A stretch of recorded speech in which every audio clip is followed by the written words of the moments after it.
So I've gotten questions from a lot of beginners that say, okay, I know how to use perspective pretty much, but how do I use it for characters?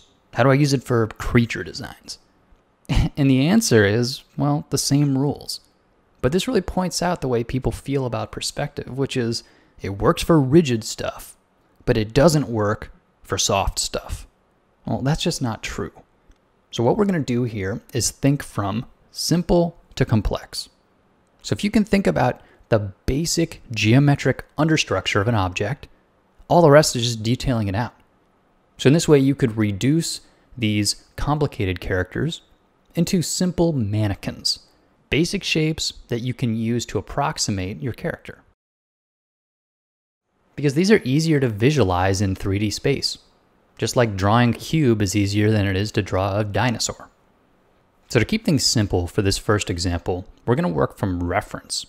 Because if you don't want to have to worry about too many things at once, it can be great to practice these skills drawing an actual object from reference material.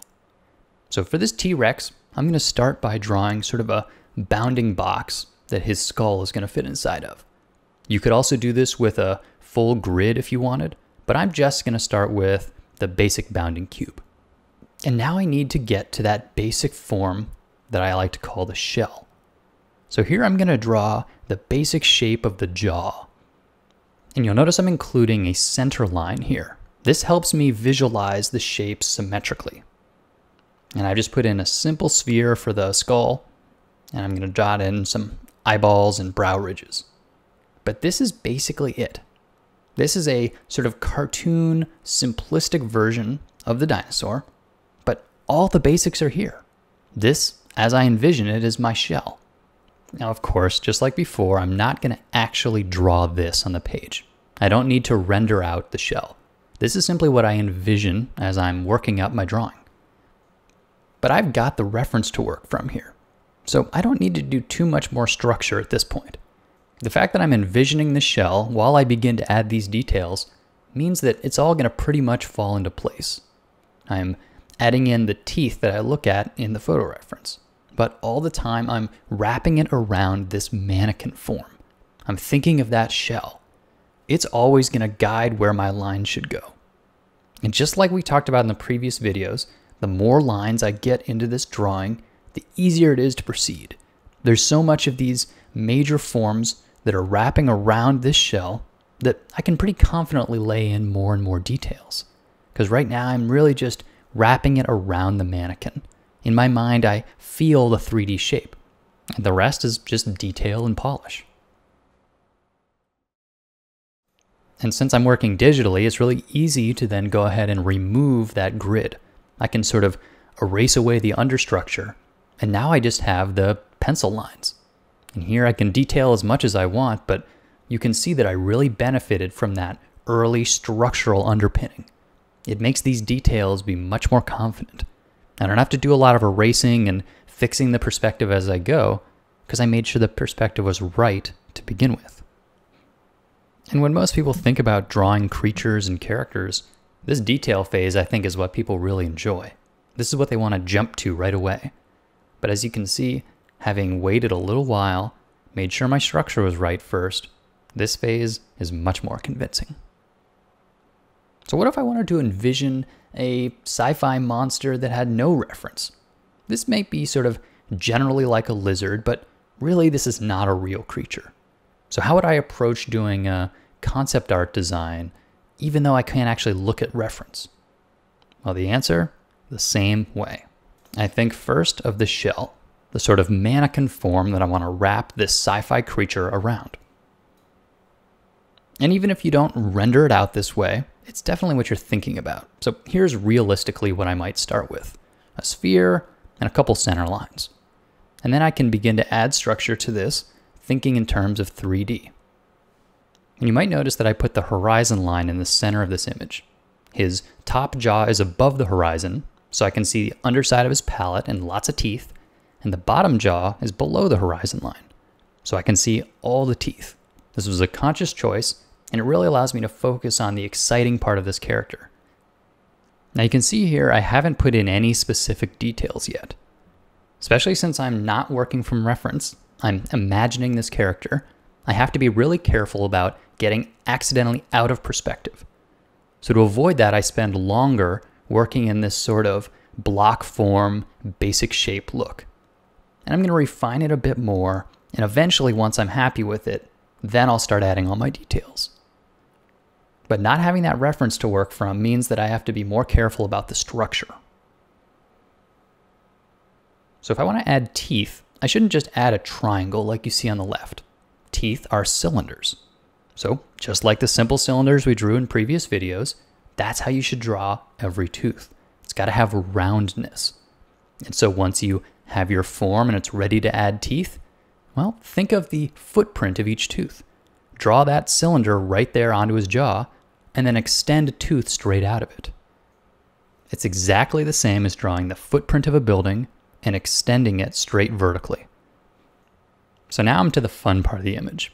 I have my sort of imaginary version of the shell. I'm really picturing it carefully in 3D space, and now I begin to wrap details around it. Because I don't want this to look flat. There's a danger that characters end up looking too flat if they don't have a realistic sense of 3D structure.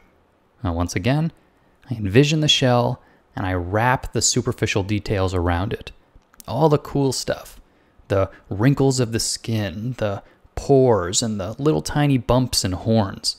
All that stuff is really just dressing on top of the basic form and structure.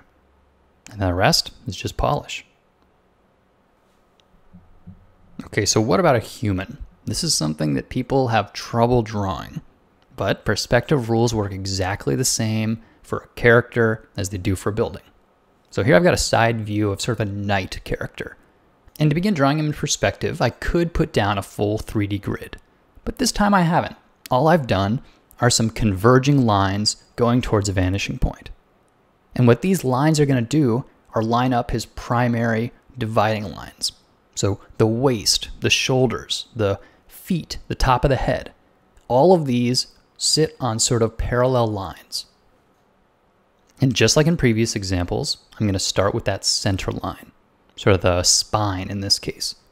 Then I just draw in some legs and head and rough out the sort of underlying structure.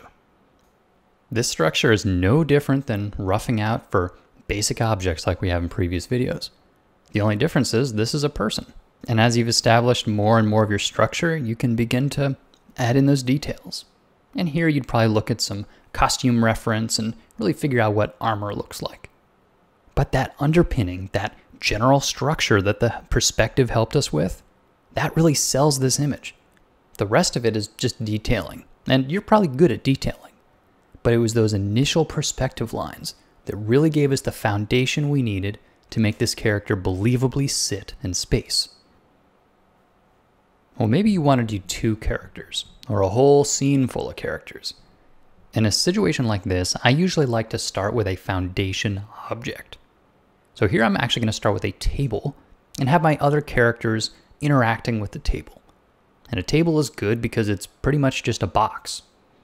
And once I've got this in space with a few perspective lines around, I have a good starting point. Now I can begin to sketch in my characters and make sure that their feet line up with the ground. And his hands in this case are right on the table. So he's sort of anchored in this 3D space. The next character, he's sitting on a chair, which is pretty much a box. But now I've got most of the scene arranged in proper perspective. So now adding details is, well, just adding details. Once again, this whole thing was made possible by that underlying structure. And I could have started with a full 3D grid, but as you get more and more comfortable with perspective, you don't really need to do that. But being able to envision this 3D space made it much easier to put 2 characters into it. Now, it may not seem like it, but something as simple as a portrait follows the rules of perspective as well. Because I can think of the underlying form. In this case, sort of a head can be simplified down to a sphere with a cube coming out of the bottom.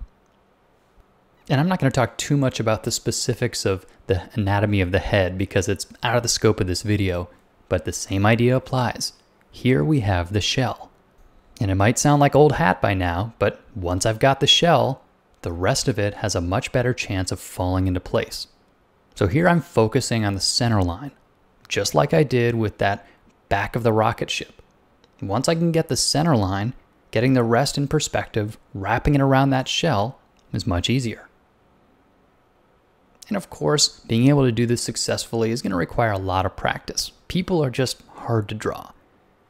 But you can see I'm thinking in terms of form. I'm not just drawing the outline of a person's face. I'm envisioning the structure and then wrapping details on top of it. Exactly the same as I would do for an object or an environment, a person's face is no different.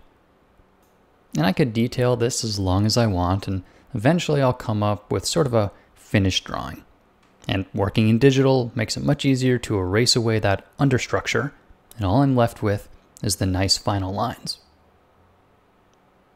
Now I hope in all of this you're beginning to see a pattern. Working from simple to complex will allow you to draw anything. Being able to visualize and successfully draw a cube or a basic shape in 3D space is it. Once you've got the shell, the rest is really just polish. So if you're having trouble drawing complicated objects, think about reducing them down to a basic shell. That's a great starting point.